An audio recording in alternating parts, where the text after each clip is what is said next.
I do a $106 million launch. My mom got to see it, which is really cool. She dies 4 weeks later. Oh, man.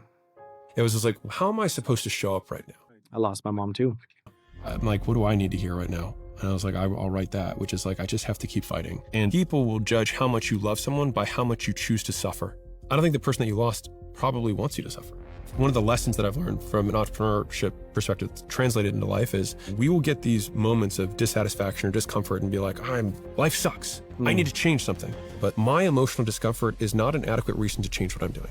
And so there's all these other skills that are still required to be successful in business. But if I can compress 14 years of business advice, the first thing I would say is you have to decide whether you care more about your future than what other people think about your future. Like someone's version of you has to die because everything in the very beginning of entrepreneurship comes down to one thing, which is fear. And it makes sense to be afraid. It's because we want certainty. But the only way to know is to start. The second thing I've learned is that the fastest way to build a $10 million business is not the fastest way to build a $100 million business.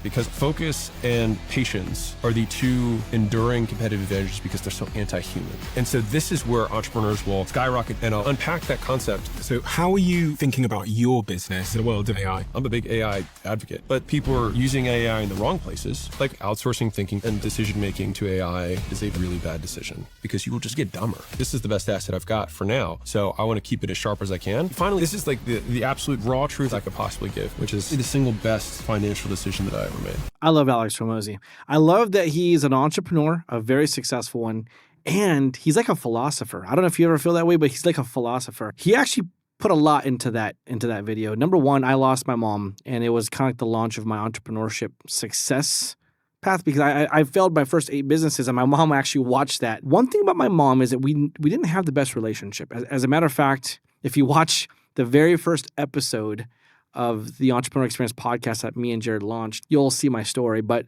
we didn't have the best relationship. But if there's one thing that was consistent, she was my number one fan and thought that I could actually be successful doing it. And so when she passed away, you know, I could relate to him. He's like, I could either suffer and choose to suffer, or I could actually go out here and make this thing happen and make her happy that way, as if she was here. And then he talked about AI. I'm a big AI proponent, but I also think that there are a lot of people trying to outsource everything to AI and let them think about it. I just finished up a seminar and talked about how AI can be used as a tool to sharpen your business, to sharpen how you do things in business. But there was a lot unpacked into this video. I really love Alex Hormozi. I love what he was able to do, and I love that he thinks so differently and he brings philosophy into business. And that's why he's very, very successful.